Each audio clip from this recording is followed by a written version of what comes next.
On today's episode, 3 surprising strategies to increase your effectiveness when working remotely.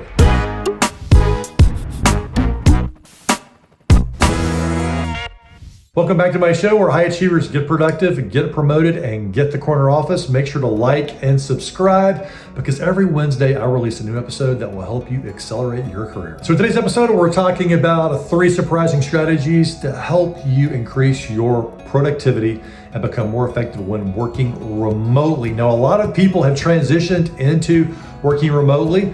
Some have gone full-time, some are part-time, but regardless of the amount of time you're spending working remotely, the strategies today will help you. Now, it may seem counterintuitive, but we know from research that when employees work remotely, they actually work longer hours and not fewer. In fact, employees who work remotely actually work longer hours, not fewer hours, including some research that was featured in the Washington Post, where the average workday lengthened 48.5 minutes when they are working from home, and the number of meetings actually increased 13%. This is all research from the National Bureau of Economic Research of a study of 3.1 million employees. So you can see, this is a big challenge, right? People are working longer hours, but I asked the question, just because you're working longer hours, does that mean you're being more productive? Probably not, right?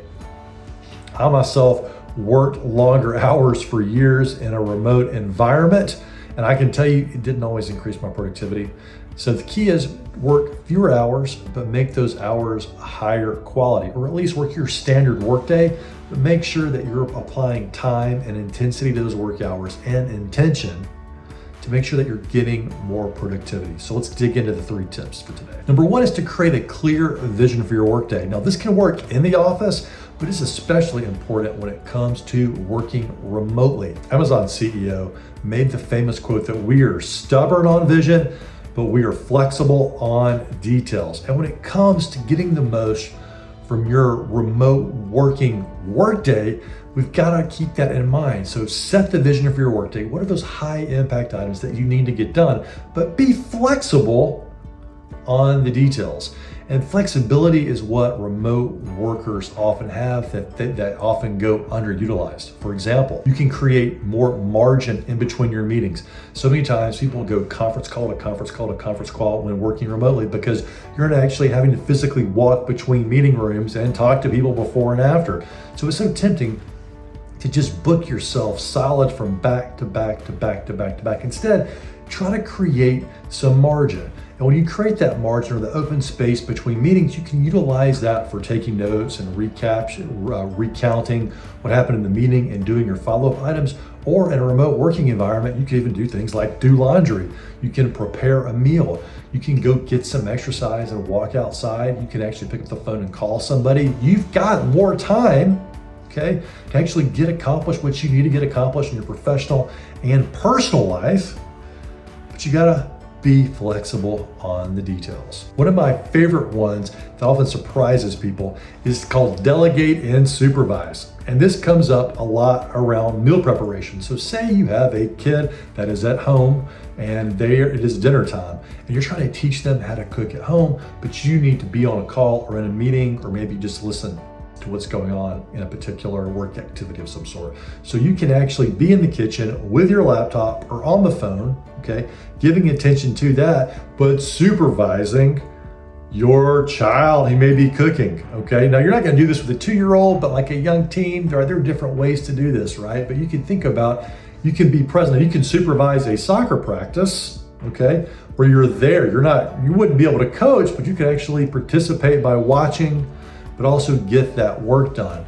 So delegate and supervise is a great way to get more done more effectively, but also be engaged in the work that you need to get done. Another one is to create an effective lunch meeting strategy. So often when you're working remotely, you just maybe work through lunch, right? You've got work to do, you've got emails to send. Why not create a fun lunch meeting strategy for yourself where you're on the phone with your team? You probably don't want to be on video because it's not great to be on video when you're actually eating, but maybe it's a peer that you haven't talked to in a while at work and you just want to get to know them a little bit more, or set up a lunch meeting time that's at least going to stimulate some creativity for yourself, Or maybe it's going to be a mini mission where you can go out during lunch, give yourself a break during that margin time and divert your attention, divert your focus a little while from work so you can come back and be more focused when you return. Number 2 is to optimize your natural boundaries. Your natural boundaries are the ones you don't have to set. They are set for you. They already exist. But the key is, are you going to take advantage of them? Are you going to consciously, proactively choose what you will do? Now, you may be asking yourself, this natural boundary thing sounds pretty good. Well, what is it? Well, it's that time when maybe you wake up in the house when everyone else is asleep and you've got that quiet time. Maybe it's 15, 20, 30 minutes or an hour of time to yourself. Another example of a natural boundary is to do it at night when everyone else goes to sleep. Now, for me, that doesn't work very well because I'm usually one of the first people in my house to go to sleep, but I wake up pretty early. But if you happen to be a night owl, why not consider using that time and choosing wisely with intention what you do, whether that's personal or professional, it's up to you. Now, sometimes people say, well, Ben, I just need to get some sleep. And that in of itself can be a great utilization of a natural boundary.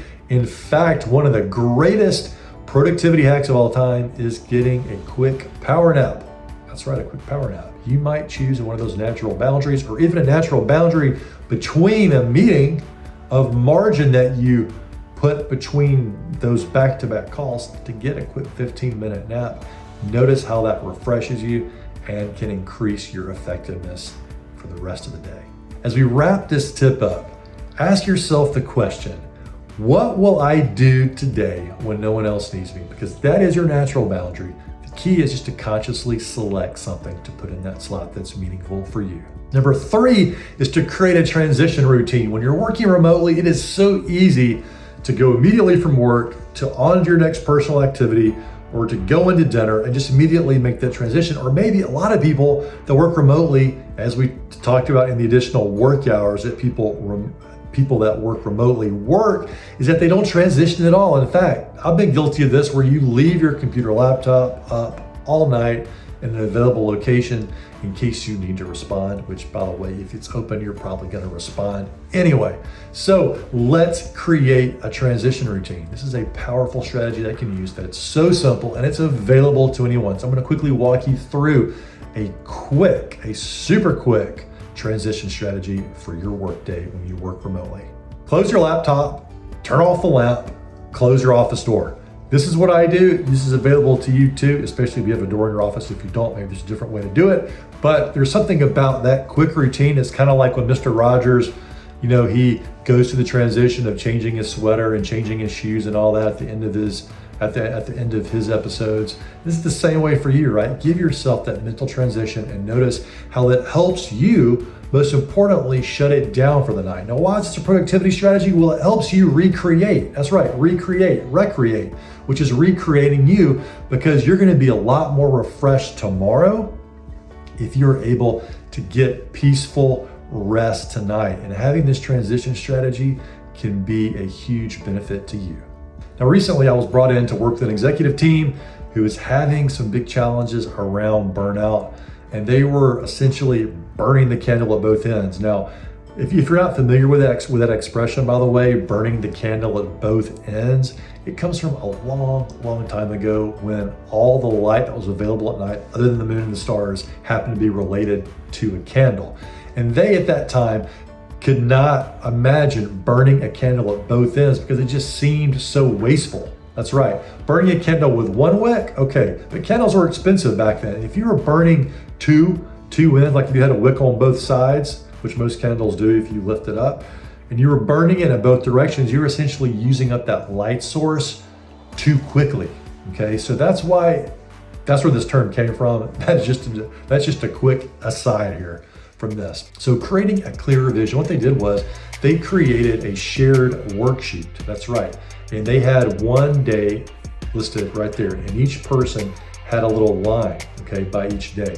And what they could do was they could go in there and list out at the beginning of their day what the most important task that they were going to get done was going to be. Your next step is to take one of these strategies and apply it to your workday and notice the positive impact that it can make.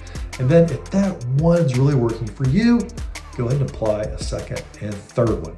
Now, if you really want to accelerate your effectiveness working remotely, make sure to stick around for the next video.